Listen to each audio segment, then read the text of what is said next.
You're listening to Titans of the Trades. I'm your host, Ryan England, author of Hire Better People Faster and creator of the CoreFit Hiring System, a proven process to help growing companies attract and retain only the best. I'm on a mission to revolutionize the perception of the trades and elevate it to new heights. After growing up in a blue-collar family, my passion for making the trades cool again runs deep. If you're a titan in the industry and want to be on my show, stick around until the end and I'll reveal how you can be my next guest.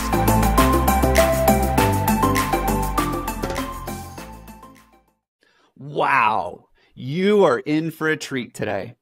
I'm your host, Ryan England. This is a brand new episode, and today's guest I thought was going to talk about lean and some improvements and processes, and it was going to be this technical conversation. But boy, did he surprise me. Today's guest is an expert in helping small companies continuously improve to get the results they want by investing in a bigger picture than just the process. And I'm not going to spoil it for you. I'm going to let him talk to you about it.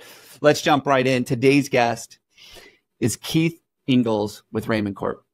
Keith, welcome to the show. Thanks, Ryan. Pleasure to be here. Thanks for the opportunity.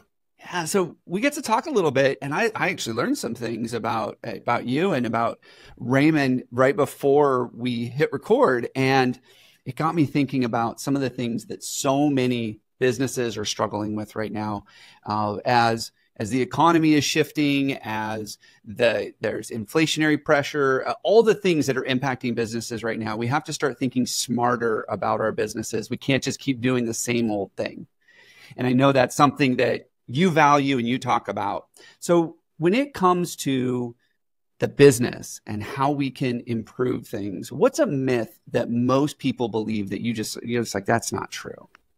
Well, that's a great question, Ryan, because one of my favorite myths to dispel about continuous improvement, we use the term lean a lot, which to me says lean out an existing process, lean it down to be thin.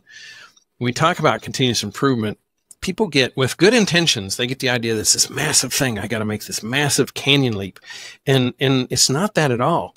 Continuous improvement is these small steps every day. It's the habit of success. It's really small, manageable steps that anyone can participate in any level of any type of work. The method and the thinking of the discipline doesn't change, but it is widely applicable in these small, consistent, small, fast steps. And when people want to take these canyon leaps, think about standing at the edge of the Grand Canyon and going, I'm going to leap across. Yeah, that's not going to happen. Yeah. That's what you do. You stand there and you stare, right? And people do that with continuous improvement. They set this really big, giant goal for themselves that they don't really believe they can get to, and they don't make any movement forward. Versus if you set small or incremental goals, you start making progress, One day you look up and say, hey, I think I can hit that great big goal. So it's those small steps and that change in thinking. That's a myth I'd love to dispel. I love that. You know, when I think of lean, I think of Toyota. Right? And I think, oh my gosh, they are huge. They have an army of people that can do this stuff. And so I get that. When I think of lean, I think, oh, I need an army to do this. But then I hear things like 2-second lean. Right? Like those books that just say, hey, if you could just shave off 2 seconds here and 2 seconds there over a year or over 10 years, like you've just made such improvement. And that's what you're saying, is it doesn't have to be this monumental thing, baby steps. Well, that's right. And in fact, you know, we're a division of Toyota. I was trained by Toyota, and it took me a long time to learn. I would shorten that path for others. It took me a long time to realize it's about getting a lot of people involved in the process. And when you do that, it becomes a lot of resources. But we find consistently that when we set goals, they're bigger and better than people think they could achieve. If they put a goal out there, they actually exceed those consistently. And so we want people to set goals as a vision, but then after that, work the process, take those small steps. Now look up every so often, but look down and focus on the process. We did that last year with a renewed process. We were trying to help a renewed process. That's bringing a used truck in, going through and replacing all parts and putting it back into market so that it's customer ready for, a second life. And the process we looked at with the team was 11 weeks from start to finish. And so over time, that affects, the service, the parts ordering. But really that process had a lot of well-intended movement in it that we didn't find to add value. And so at the end of the process, like if I ask you, Ryan, to guess over 12 weeks, over a cycle of a large-scale event that we had, we met different times, left homework over 12 weeks. What do you think a good target would be to reduce an 11-week process? What do you think would be good? Half? Best guess. Half? Half would be good. So 5.5 weeks. That'd be great. I would have loved that. They got it down to under 3 weeks. Wow. See, but now had I told them that at the beginning of the process, they just said, no way, can't do it. Right? They'd have let go. They wouldn't even have tried. And so that kind of gets back to that myth of continuous improvement. If you set a goal, it works after that, work the process. The goal is your direction, but then work the process. What are the things I can do today to make my tomorrow better? That might be workplace set. It might be understanding my process better, because we have a tendency to work almost on autopilot from habit. And so that team was doing things like that as well. They would do things on autopilot. Like when the parts came in, they didn't really have good visuals to let the technicians who were doing the service know the parts were in. So guess what? The parts would sit there and wait until somebody, hey, are the parts in? Oh, they're right here. Oh, yeah. You know. Yeah. And well, that sounds silly, but they fixed it as soon as they found it. So that's another thing that fixing problems is compelling. So a lot of times when we coach, I coach people to be a problem finder, problem seer, not a problem fixer or problem solver. Everyone thinks, it's cool to solve problems. Solving problems is compelling. The challenge is really seeing the problem to solve. And we tend to solve symptoms. Now, that particular example, they didn't see that. Once they saw it, they fixed it immediately. They created a visual, made it easy for everybody to see and recognize. They created a standard. They put a process in place. And all that wasted time until the tech decided to ask for work, it went away because the tech could look up and go, oh, I see my parts are in. And they get the parts. And it was a visual they could see across the facility. So it was really effective. But it didn't occur to them to fix it until they saw the problem. So well, I think that right there is one of the reasons that outside consultants are so helpful, because they can see the things that you've just been living with. That's right. You know, I think of the book Who Moved My Cheese. If you ever read that, I love that. It's just this idea that you just become numb to it. It gets molded over time, and it's slowly gotten to where it's at, and you're just like, well, it is what it is. And then all of a sudden, someone comes outside and says, why are you doing that? Well, I don't know. That's the way we've always done it. That's right. Well, what if you did this differently? And I love what you're saying. It's really, instead of coaching people to fix problems, it's coaching people to identify. Yes. And have that open mindset of being able to take a step back and say, whoa, why are we doing it this way? Is there a way we could do it better? Could we make our communication more effective if we just tweak this or tweak that? That's right. That's really what you're saying on continuous improvement. Absolutely. In fact, Ryan, we use a two-pronged approach to that. We make sure, if I ask this question often, Ryan, everybody always gets it right. I say, who is the expert of the work? And everybody says, oh, the person doing the work. Everybody always gets that right. So then I'll ask things like, did we involve the person doing the work in changing the work being done? Now, often, you're laughing because often it's like, well, no, we didn't talk to them. We thought we had a better idea.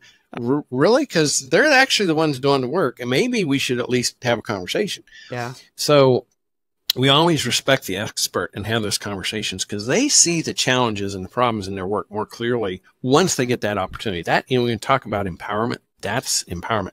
But now the other piece of the approach, right? Respect the expert. The other piece is bring fresh eyes in. See, we're fresh eyes. When I come into a site, I never go to a customer thinking, I've been in logistics for years, but I'm not going to walk into a customer, and I've been in all kinds of customers, from meat packing to chemical to paper processing. I couldn't name them all. I'm not better at their process than they are. But I'm going to ask that fresh set of eyes questions. Hey, did you ever think about, or why do you do this?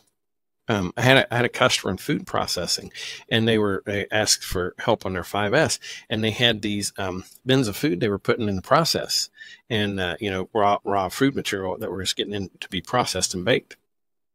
And I said, now which one of these? They had these carts. I said, now which one of these carts is fresher?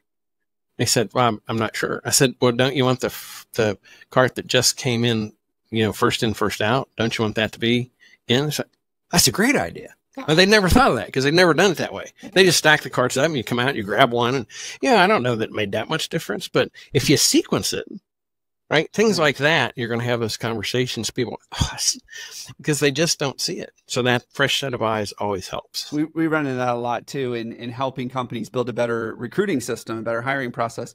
They'll tell me, oh, we just can't get to all of our applications fast enough. We just can't get to all the candidates fast enough. And I was like, well, what's going on? They're like, well, we're so busy. We're pulling 100 different directions. And I ask everybody, I said, which is harder to get right now, a new customer or a new employee, a good employee? They're like, oh, finding a good employee is way harder. So why is it that we get on our team if they let a brand new lead sit for 15 minutes? We're like, that's way too long. You got to call that customer 15 minutes. But we'll let an applicant sit for a week. And then we call them and they're gone because they got a job somewhere else. And we're like, oh, well, see, nobody wants to work. Everybody's lazy. And I'm like, wait a minute. Why would you let them sit for a week when a new customer you only let sit 15 minutes when you've admitted that getting a new employee is harder? Mm-hmm. It's that same thing, that fresh set of eyes. Because then when we say that, they're just like, I never thought of that way. That's the problem. That's right. That fresh set of eyes is so valuable. How do you teach, or how do you get people to start thinking that way? They've been with you for a decade and they know the process inside and out. They know the systems and it's the way they've always done it. How do you get them to transition the way they think to go, let's identify these things versus just accepting the way it is? Well, one of the first things that we typically do is have the experts of the work talk us through what their process is, talk us through their process. Like, tell us the steps. And I'm not talking about, standard work like detail, but like, I'm talking about more like process mapping. And I'm old school. So a lot of times I'll still use the sticky notes and put them up on the board so I can move them around. And when you visualize their process, most people, it's unusual that people have a visualized process. If they do, it's even more unusual that they actually follow it because it kind of gets set aside and gathers dust because we don't use it other than reference. So I have them talk through that process and they'll start to find things. They'll start seeing things themselves. And that's actually where I have to slow them down because they'll start wanting to make changes before we know what current state is. I'm like, wait, no, we need to understand where we're at before we start moving because we may move something here early in the process that's value add later in the process. So it's really, I hear a lot of talk, and I was schooled in the traditional way, look to remove non-value add. For those that like the Japanese term muda, remove the muda. Removing non-value add assumes, and I'm going to do air quotes here, assumes that we know value add. My experience is not that we have clarity on value add. When we start to clarify value add, it opens up a whole range of really interesting conversations. Wow. Value add should always be focused to our customer experience. And see, when you introduce that customer piece, there's a lot of things we do internally. Well, I need this report and I need this file moved. Does the customer care? We work in forklifts primarily. So does the customer care how much we drive that forklift around the shop till we actually fix it? They don't. They want it fixed. They want it back, they want it back in production. Yeah. So. It's interesting that you say that because I see this happen a lot. We don't do, so in my old life, we used to do customer experience design and talk about that. But it's amazing to me how many times a company is looking to get credit from the customer for something the customer doesn't care about. And how often they don't get credit for the things that the customer does care about because they're so proud of their process. They're so proud of what they do internally. I think the customer doesn't care. But all these things the customer does care about, you've completely ignored. So I love that idea of visually mapping the whole process before we might make changes because it's so easy to make changes in a vacuum. It's so easy to say, well, if we did this differently, then that would be great for me. But you don't realize that downstream, it just affected 4 or 5 other people. That's right. I have a friend that does works with manufacturing companies and talks about how they can do improvements on the factory floor by moving different machines next to each other that may not on the surface make sense. Like why they should be next to each other. But once they actually map out the whole thing, they're like, we just saved 48 seconds in building one. Map that out over the year and look how much time we saved. And he told me that early on, what a lot of people do is they're like, well, let's just move this machine over here, not realizing what it does to the entire flow of the manufacturing process, which I know Lean is big on and making sure that we're shaving off those few seconds, continuously improving over time. It really adds up. That's right. Well, but another piece is to build on what you're saying, Ryan. You mentioned recruiting and bringing in new associates. I would agree. There's probably nothing a manager does that's more important than hiring the right associates on the team. So that begs the immediate question, what's our onboarding process like? And a lot of times we don't hear that robust response we'd love to hear. Like, oh, well, we bring them in, we hire a mentor, we have mentors, we have on-the-job training, we have all this experience. So it's really exciting to me when we look at continuous improvement for the new associate perspective, because talk about explaining an opportunity to explain value add. If the new associate understands the value add contribution they make, they feel empowered to contribute early on. And what I find is people want to contribute. And to your point, Ryan, it's a very competitive market. We're not competing in just like functional areas nowadays. Like if you're in logistics competing for people, that doesn't mean you're only competing for logistics hires. You might competing with manufacturing or service. Everybody's competing for the labor pool and the associates in the job market. So it's highly competitive, and it's a great opportunity to apply better thinking to our process. Yeah. And I think a lot of this too goes down to planning, which is what I'm hearing you say, is that we've got to have a really good plan and we got to know what our process looks like, because I can't tell you how many times I've seen somebody go, whew, we finally hired one, just get them to work as fast as we can because we're backlogged. Yes. And then you throw them into the fryer and it's just like, wait a minute, well, they're not working out. And then we blame the job market. We blame the associates for not onboarding them correctly. Or we focus so much on the skills part of onboarding, how to use our equipment, how to do the work the way we do it. We forget to onboard them to the team. And we forget, like, why are you here? What's important to you? You talked about goals earlier. What are your goals? Not just professional goals, make more money or whatever. What are your personal goals? Really connecting them with the team and taking the time to do that. And I can't tell you how many times I hear hiring managers go, I don't have the time. I don't have the time to onboard someone correctly. And then 6 weeks later, they're hiring someone again because that person didn't work out. Well, yeah, we forget to count that in our process time, right? So if I lose that associate, where does that put us? So yeah, you don't have time, but do you really, you don't have, that's like saying, I don't have time to do it right, but I have time to do it over. I'm not sure that's the right perspective, but you talked about planning. Last week we were coaching a group, and one of my team told me she was watching the process, and she goes, instead of PDCA, plan, do, check, act, she's watching this process, and she looks over at me, she's like, DCA, DCA, DCA, because they got into this do, check, act cycle. They kept skipping the planning. I'm like, so the results maybe weren't as good as they might have been by introducing a little planning. It's a well-intended struggle we get into. And also one of the challenges we get into, you mentioned why. If we coach the why, the what and the how, they're results. Coming up with a what and a how are results. If we understand the why, that also gives us agility to move as the customer experience needs to move. Customers want different things. Customers want their needs, their wants, their desires change. And so an organization that's healthy, in my experience, needs to be able to change with that customer dynamic. And that's not static. That's agile. That's the ability to see and move with it. And that's understanding why. Why are we here? Why do we do what we do to serve our customer? What's the customer's expectation? Yeah, I've heard it said that if the why is big enough, if the why is important enough, the how-to is easy. Because it is. Yeah. It's one of those counterintuitive moments, though. People want to show you the what's and the hows. Like that's so why. If they don't understand the why, it becomes very static and they can't move with it. Or we grip it and we don't want to let go of it because we know this value add. It's the who moved my cheese paradigm that you were talking about. If we hold on to that, what cheese used to be here, something successful used to be here, we're going to wait till it comes back around. Customers don't usually come back to things they've moved on to some different product or service for, so it helps us. We want people to be confident and empowered in the workplace, and that's understanding their value add contribution. So that also builds morale and will reduce turnover. If people feel like they can contribute to the workspace, people talk about Kaizen all the time, right? That's making a small improvement to the workspace.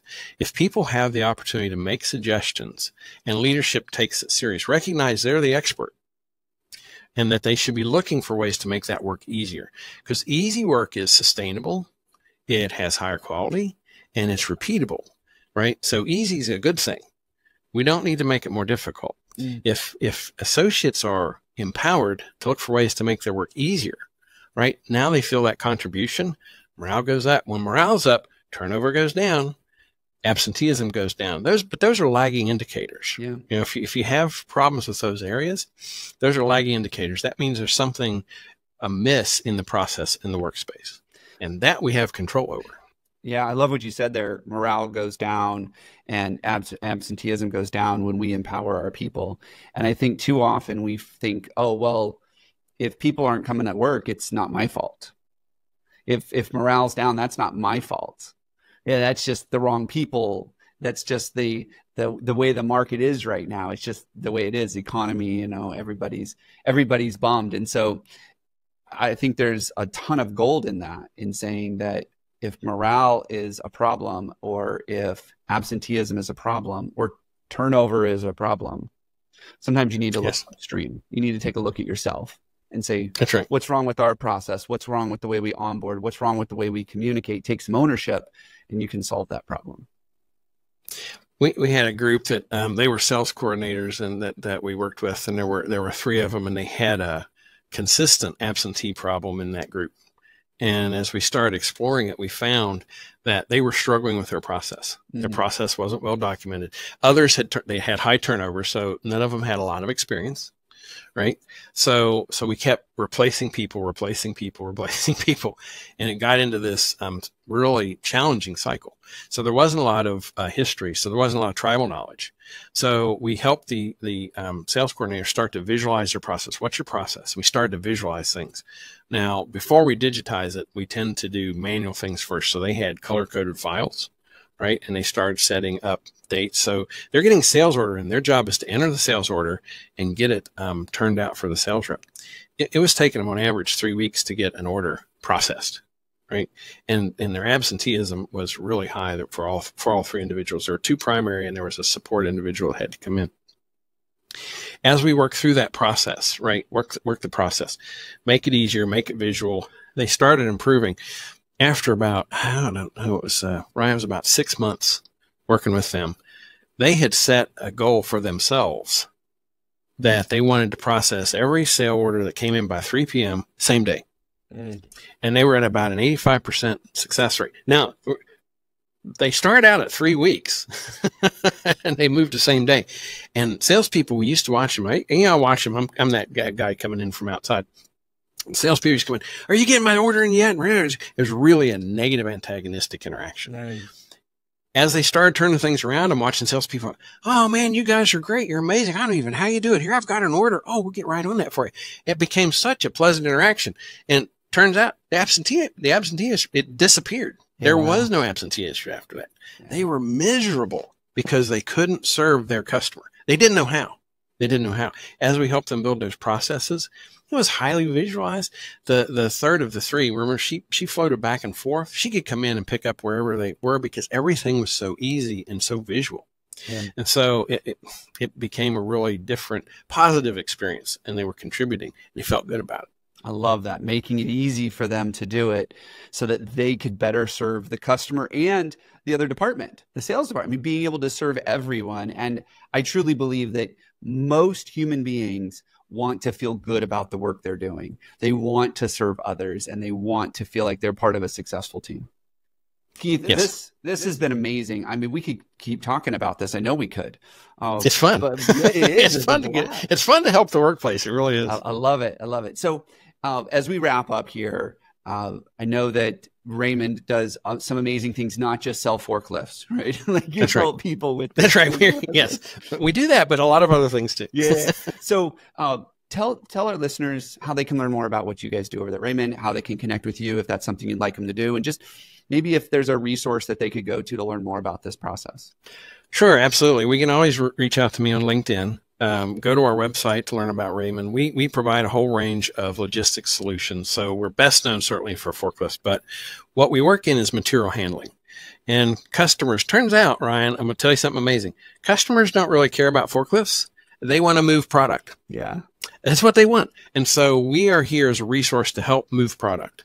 And when we partner with customers, they learn to trust us as a partner, not just as a vendor. And that's what we want to be. We want to help them run their business better. So that might be supporting their processes. It might be warehousing. It might be layout. It might be conveyor systems or other products. It might be automatic guided products.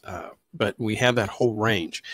And the way we approach it is always, what is your current state? What is your target condition? Now we have that gap. That's our opportunity gap. Let us help you close that gap. If I'm moving 200 units an hour and I want to move 300 an hour, that's the gap. That's the gap we want to close. And it may be forklifts. It may be other things.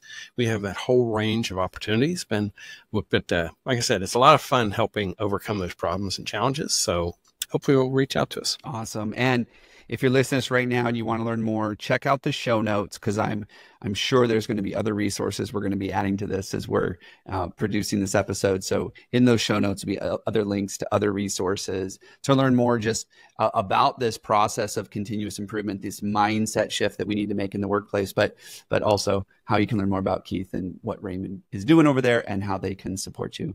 Keith, thank you so much for being on the show today. I've really enjoyed this. Thank you, Ryan. It's been a great pleasure. Thanks for the opportunity. It's been fun.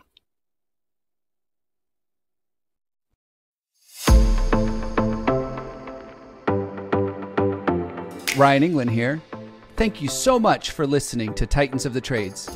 If you're a titan in the construction, manufacturing, or skilled trades industry and would like to be a guest on my show, please visit podcast.corematters.com. If you found value in this interview, would you share this episode on social media? Just do a quick screenshot on your phone and share it with a friend or post it on social. And if you know someone that would be a great guest, tag them on social media to let them know about the show and include the hashtag Titans of the Trades. I love seeing your posts and guest suggestions. We are regularly putting out new episodes and content. To make sure you don't miss any episodes, click the subscribe button. Your thumbs up, ratings, and reviews go a long way to help promote the show and get me one step closer to solving the labor crisis facing the industry.